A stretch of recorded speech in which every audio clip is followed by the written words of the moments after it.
Hello, and welcome to a brand new episode of the One Poke Shot podcast. As you can probably tell, I am on the road again, but I wanted to get something out there. I was hoping to drop a podcast in between the end of the first round and the start of the second round. Unfortunately, they kind of overlapped with Ducks Predators series going to 7 games. That was played last night. I'll talk about that in a minute. And the Islanders Tampa Bay Lightning second round series began last night. So a bit of overlap there due to availability of the Amalie Arena in Tampa Bay. They had to start last night because there are other functions on over the coming days at the arena. But I'd like to start with the first round because that's where you should normally start, at the top of things or at the outside of brackets, and so on and so on and so on.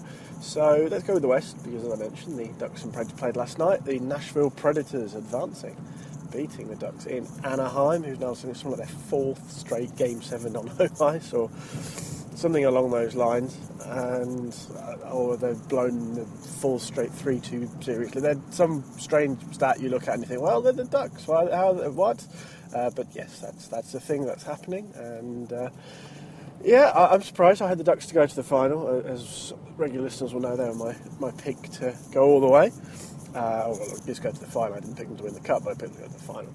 And so, yeah, they're out. And disappointment, obviously, for Anaheim, who probably had, or thought they had a good chance this year, given what had gone before yesterday. And again, we'll talk about that in a second. So, what's next for the Ducks and Preds? Well, obviously, Anaheim need to decide whether they're happy with Bruce Boudreau as coach. He was on the hot seat earlier this season when the team had that terrible start. They recovered and got into the postseason as winners of the Pacific Division. That was an amazing turnaround.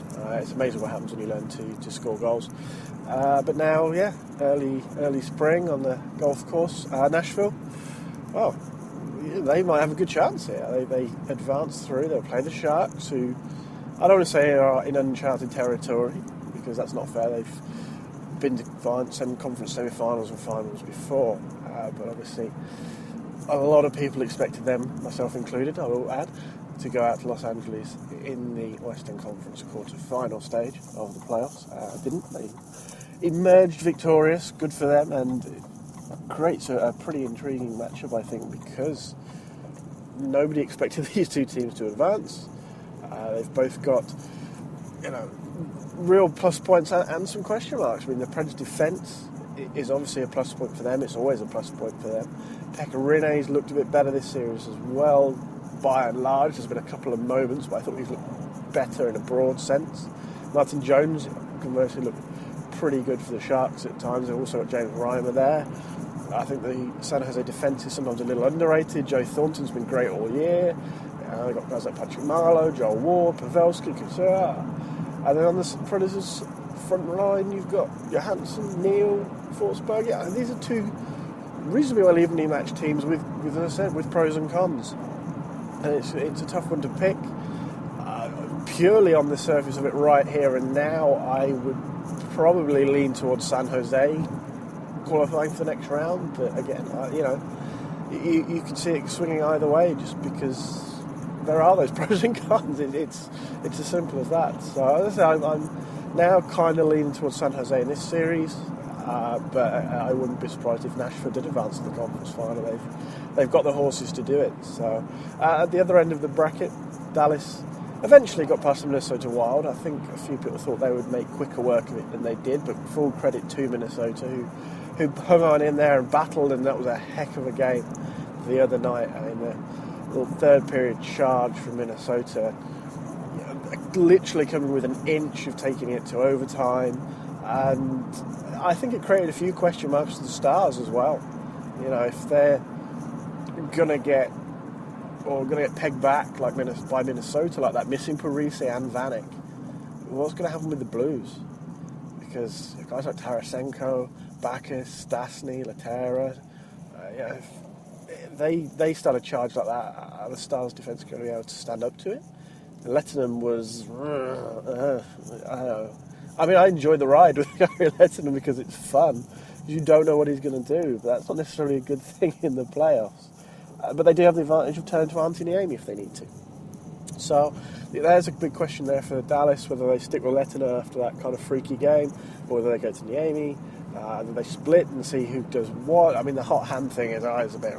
The winning you're in is even worse. So, yeah, I get hot hand because he's playing well, but winning you're in, you can win a game 8-7 and be terrible, but because your offense scored 8, you're in. What? So we'll see what goes there. The Blues likewise exercised something of a demon of their own by beating Chicago. A lot of people thought that they would buckle again. They didn't. They almost did, but they didn't. And they've got a really good chance now. You look at that roster, from top to bottom, if everybody's healthy, it's a heck of a roster. As I said, mentioned Bacchus, Stastny and Tarasenko up front, Boumister at the back, Pietrangelo. Brian Elliott's been great this year, and a lot of people are and I understand why, kind of down on him. He wasn't great in Ottawa and Colorado. There's a lot of colour of the Brian Elliott story that comes from that time, with those two franchises which weren't good defensively.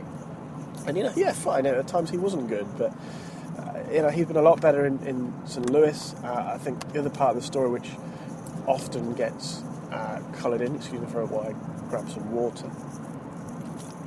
Which gets coloured in on Elliott is that the Blues didn't used to give up a lot of high danger chances. Well, this year they gave him a lot more than they used to, and Elliott, stood up.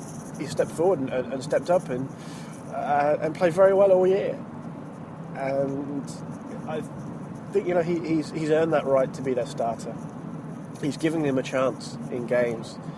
As I said, with that roster, they've got a heck of a chance, but Dallas' offense, especially if Seguin comes back, is also extremely strong with Ben and Sharp, and Hemsky's playing well, and they cut Nichushkin from the last game of the Wild Series, and that gives you an idea of the sort of the depth they've got as well, which is really a plus point for Dallas, I think. And again, it's a very tough series to call, because I don't want to say we're in uncharted territory for the Blues, but again, kind of like the Sharks, while they've been to the conference semi-finals, they've had issues of their own getting over that hump. So that kind of leans there, and you wonder, just like there's kind of pressure on them there to do it this year, especially as I kind of said in a couple of podcasts leading up to the playoffs. They're getting older as a core, although there is some younger guys like Tarasenko. That upper end of the core is getting older, like Bacchus, and Bacchus is UFA as well, and Steen and Stastny. So there's a little bit of pressure there for them to do something soon. So then there's that. Whereas the Stars core is largely a young one, Ben, Seguin, Klingberg, and so forth. So they have the potential to do well and maybe go all the way if they can tighten up in their own end. And Lindyruff's a good guy to probably help them do that. But as I said, there's holes. There's holes in that blue line right now that could be exposed. It's how quickly they can adapt and tighten up. And I think the big question is their offensive capability. It's just whether against a team like St. Louis they can keep the puck out of their own net, which might be their biggest enemy. So I kind of lean towards the Blues right now. Again, it's quite an even series. I think I had these two teams going through my bracket anyway, and then I had the Blues advancing from there. So I'm going to stick with that and say St. Louis will advance. But it's going to be a fun series, as is the Sharks Predator series. There's going to be two cracking games. We've got 4 teams in the West now who very few people probably... Well, no, that's not fair. A lot of people expect the Stars to get through. The Blues-Hawks series seemed to be a bit of a split. So, not everybody expected St. Louis to be here. And the other half of the bracket, I think the majority picked Kings and Ducks. I'm not saying everyone, because that's not true. People did pick the Sharks and did pick the Preds to advance. But you've effectively got 3 teams who were maybe not expected to be in the conference semi-finals. And you've got 3 big horses out. The Kings, Blackhawks and Ducks. And that makes it interesting, really, really interesting out West, because in years past, even if one of those teams had got through, even if just the Kings had got through or the Ducks had got through, that would have been it straight away. But the Ducks, they've been here, they know what they're doing, blah, blah, blah, blah, blah, blah, blah, that's the narrative. We haven't got that now. We haven't got that at all, and that makes it a hell of a lot of fun. I think it's a good opportunity for Roman Josi to show how great he is for people who don't normally pay attention to the West, because all of a sudden people start to pay attention now. It's like the final 4 in each conference. So, yeah, a lot to look forward to out West in the conference semi-final stage of the playoffs, and some exciting matchups there. East went largely as expected, I think. Tampa Bay dispatching the Red Wings pretty early on, and again, most people probably would have signed up for that. As a result, Stamkos is skating again. No idea how quickly he comes back, if at all. Obviously, it's just because he's skating doesn't necessarily mean anything. The Islanders also squeezing through, and that was a heck of a series. I know some people are bummed about the blown call on Matt Martin. Well, you know what, that happens. And shortly after that, John Tavares went into beast mode, which I believe Jack Capuano has to hold down the left trigger and push A, up, B, right bumper and X to engage before each third period. Or each game if he so chooses, but obviously he uses his boost up much sooner then.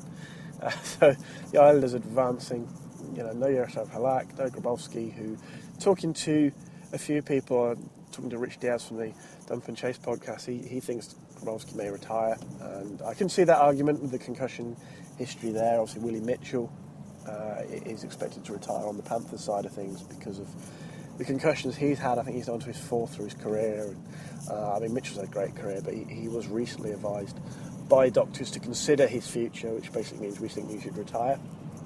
So I think Mitchell and possibly Grabowski will pack in. But anyway, back to the online section. The Islanders missing Grabowski and Halak. Thomas Greiss was very good for them throughout the series. And a lot to be positive about, I think, for the Islanders, who we're in a little bit deep against the Florida team, who were largely healthy. They expected Trocheck back at some point. He did eventually come back, of course. And other than that, they were mostly healthy, or at least at the start of the series. They lost Bukestad in game 6. But yeah, it was a good series between the Islanders and the Panthers. I think the series of the Islanders and the Lightning is going to be very exciting as well. The Bolts did very well stepping up without Strahlman. They don't seem too fussed back there without him, which is a big statement for them because he was such a big part of that blue line. Bishop played well, and defensively they created chances and again looked good even without Stamkos. They've got a lot of talent there with guys like Johnson and Paquette and so forth. So look to Paquette. That's a terrible example, but Johnson and Co and Killorn and things as well are good guys on that roster that making a really strong team from top to bottom, even without Stamkos and Stride.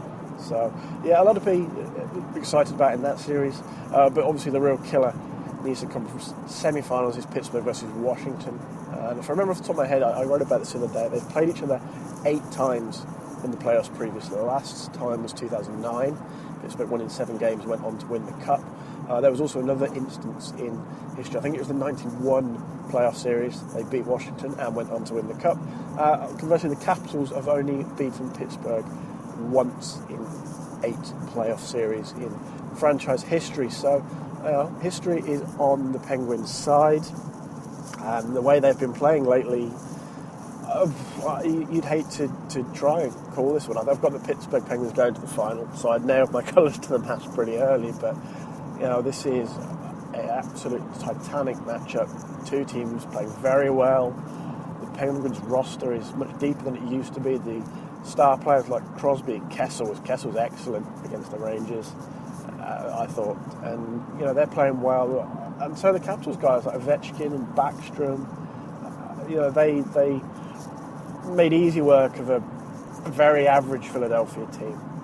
And the Flyers will be disappointed, I think, with their effort. The big stars just didn't show up, Giroux and Simmons and so forth. And they'll be disappointed with that. Neuwirth gave them a chance in the couple of games he played. I kind of feel bad for Steve Mason because he'd been very good all year, and then it kind of fell apart from him a bit in those first 3 games. Neuwirth came in, gave the Flyers a fighting chance, helped them avoid the sweep. They got eliminated by losing 1-0 in that last game. That gives you an idea of what Neuwirth is doing for me. He gave up 1 goal and they still lost. So, I just... There you go, water break. What else do you say? If you can't score, you're not going to win. And the Capitals did a great job, I thought, actually, in that last game, just closing out the Flyers. And that bodes pretty well for them in their own end. I think that was a problem for them before, that they had all these big offensive guns, but they just couldn't seem to tighten up in their own end when it mattered. Whereas under Barry Trotz, they seem much better at that, and Holtby played well. And as I said, they've got guys on form, as have the Penguins. as I said, my colours were nailed to the mast a long time ago. I had the Pens going to the final and winning the cup, so I'm obviously going to stick with my initial prediction, because nothing is better than a pre-season prediction which looks terrible at Christmas but then looks really good again in the spring. So I will stick with that and say Penguins in 7. I'm going to go in 7 because I think this series is going to go the distance. On the other side, you know what? I think I initially thought Tampa would emerge from this one, but again, I wouldn't be surprised to see either team come through it. The Islanders won Game 1 last night, 5-3, and I don't know. It's a tough series to call. As I said, I think I edged towards the Lightning before. I really don't know on this one. My heart wants the Islanders as an Islanders fan.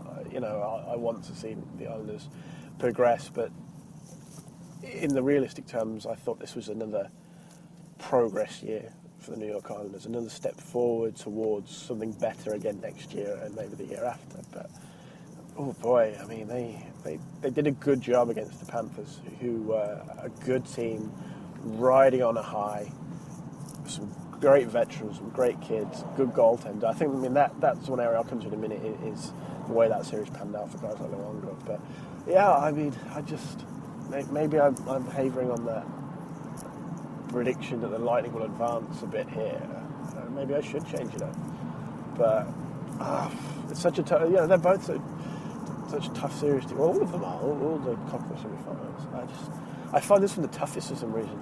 To really lean towards one team or the other, and especially the way Grice played, because that was the real big question mark for the Islanders. And they might get Ryan Pulock back as well. That would be big for them, because he played well against the Panthers before he got injured. He missed the last couple of games of that series. So I'll stick with Lightning just because of that. That's what my bracket said. But man, that's going to be an interesting series to follow, especially the way John Tavares has played, because he's carried that team on his back at times. And it's that kind of leadership and clutch, as they call it, performance that can sometimes carry a team an extra step. And Okposo's got a great chance here to, if nothing else, bump his dollar value up in July if he hits free agency. And I will be pissed if the Islanders let Kyle Okposo go. I think that's madness to let him walk away. Apparently they don't want to pay him what he wants, which some people have said is in the region of $6 million. I think that's stupid, because he's a top-line winger for this team. He's a pretty well-rounded game. He's a physical guy. He can score goals. He's been a good partner for Tavares for a long time. And I know, having a couple of Islanders writers on here before, there's that kind of feeling that they can put anyone with John Tavares and they'll just plug in and be great. And it's like, well, yeah, I can kind of see that argument with you look at what Molson's done away from Tavares. Not a lot. Anders Lee looked good next to Tavares. Brock Nelson's a great shooter. He may be the second best shooter on the Islanders after Tavares. So that's kind of an asterisk there, because he's a good shooter anyway. I think he looked good next to a lot of people. So, this weird logic that they can just plug another guy in there, I don't know if I buy that. Unless they have some kind of weird deal going on with Hamonic, because obviously Hamonic wanted to move to Western Canada, and that's kind of still hanging over things. Obviously it won't be talked about now, but in the summer that might be something to look at. Snow said he wanted a like-for-like defenseman in terms of ability.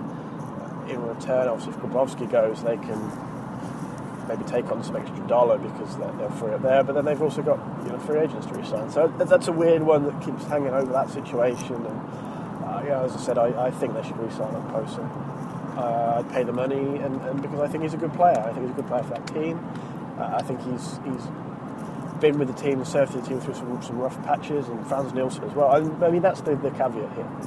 It is, and as some people made a fair point, do the Islanders want to keep Nielsen or Okposo? Because a lot of people believe they can't keep both. I think they can. But there is some book balancing there.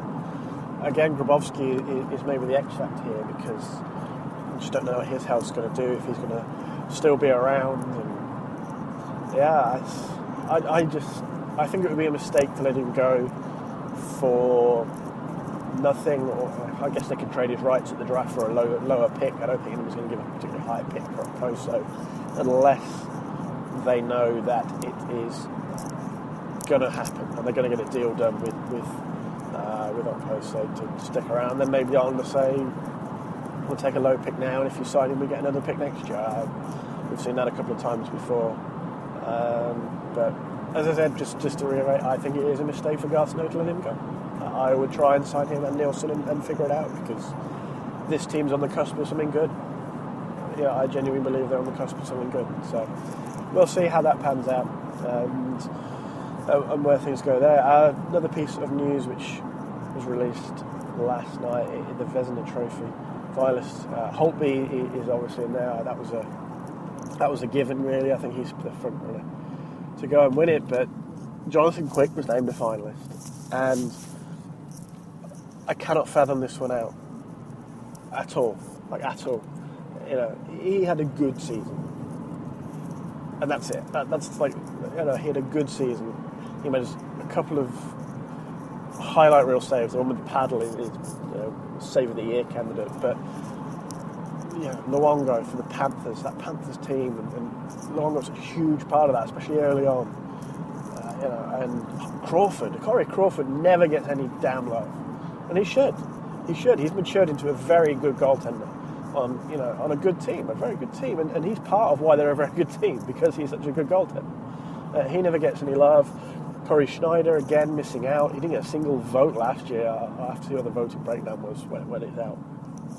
But he didn't get a single vote last year, despite, in my opinion, being the second best goaltender in the league behind Carey Price. But hey, you know, New Jersey missed the playoffs, so it must be Corey Schneider's fault, despite the fact that the Devils can't score more than 2 a night most games. It's backwards logic.